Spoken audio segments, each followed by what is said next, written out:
I was out here in the front yard, and I could hear the police cars, and I thought they was out on 29, and they kept going closer, and I finally turned around, and I'm looking, and here comes a blue car slow. It wasn't doing 25, 30 miles an hour. And then a police car after it, right on this bumper, and two more behind it, and I'm standing watching all of them, and they're going down, and they turned on Bay Street down there, and after, it's a dead end down there, not 2 city blocks long. And then they came back out. There was shots fired when they were down there on Bates Road. And came out again, you know, as they turned back on Morgan Drive here, and it headed east. There was more shots fired. And evidently they hit him because he didn't coast it to a stop not too far past Do you Bates know Road what he there. was doing, the guy in the blue car? They said, now I'm just quoting one of the police officers, said they tried to stop him for a traffic violation out on 59, and he tried to run over him, and the chase was on. He tried to run him over, like, with his car? Yes. But when you saw him, he wasn't going very fast, No. huh? I think the car was just about on its last legs. You know, it looked like a comedy. Everybody going by slow. and then, like I said, the shots were fired down there, and then fired shots again whenever he come out of Bates Road back onto this road. And evidently they had hit him because he coasted to a stop right. How many shots did you hear? I counted about 6. There was 3 down that street there, and then he really, I could see the fire coming out of the pistol whenever he was shooting right here to come back out. I'm going, whoa. You were close. Well, not really.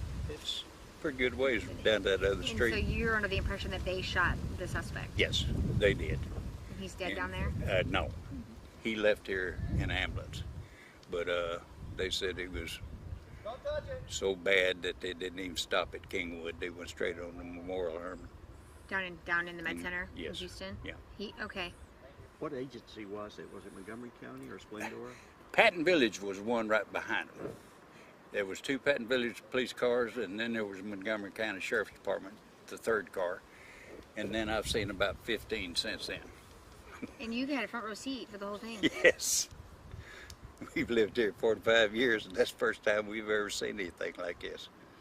So it's been funny. No, it's not for them, but I mean for somebody out here like us, never see anything. But very interesting for somebody just working in the yard. Anything else? Well, today about 12:30 p.m. our dispatch aired an attempt to locate involving a suspicious vehicle that was driving erratically, and this was down in the New Caney area on Loop 494.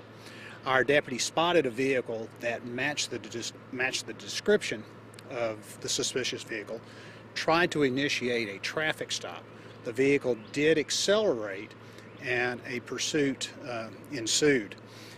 The deputy was able to see that the driver of the vehicle was throwing things out of the window of the car.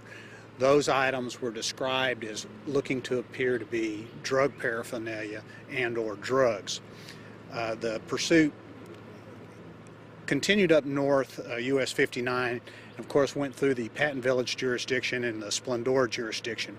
Both of those police agencies joined the chase. The vehicle turned here on Morgan Drive and accelerated, as you can tell, down this road and then down this way on Bates. At the end of Bates, the vehicle went into a private yard, a private residence yard, where he went through the driveway and through the yard. As the deputy stepped out of his vehicle, the driver accelerated towards the deputy. As the car accelerated towards the deputy did discharge his weapon more than once. The exact number is still yet to be determined. The driver continued to drive and the pursuit continued. As you can see behind me, the stop sign was knocked down. This was done by the suspect driver. The suspect turned on Morgan Drive and then turned into a private drive. That private drive is family related to the suspect in this case. As the suspect stopped his vehicle, he got out of his car clutching his chest, and from that point our deputies immediately started calling for medical assistance and trying to provide some sort of medical care. The suspect was struck at least one time, we believe in the chest area. He was taken by EMS by ground to Herman Hospital downtown. We do not have an update at this time on his condition. I can tell you that the suspect that was shot was 48 years old. However, we're not releasing his name yet, pending the investigation as it unfolds. Does he have a criminal record? Is this someone that you're familiar with? We, as a normal course of what we do in our business, do not release criminal history information. However, those things will certainly be examined by the investigators that are on the scene. The investigators on the scene include the major crimes section of the Sheriff's Office, the Texas Rangers, and the District Attorney's Office. Still very early in this investigation, and it will probably be some time before we can tell exactly what happened, exactly when, and exactly where. I do know that we have K-9 units looking for evidence and deputies looking for evidence up and down the roadway, and I believe that some has been found, but I don't know what it is or what the quantity is. Were shots only fired down at that intersection down there, or were there more shots fired at this intersection down here? No, shots were fired only in one place, which is at the dead end of the Bates Drive.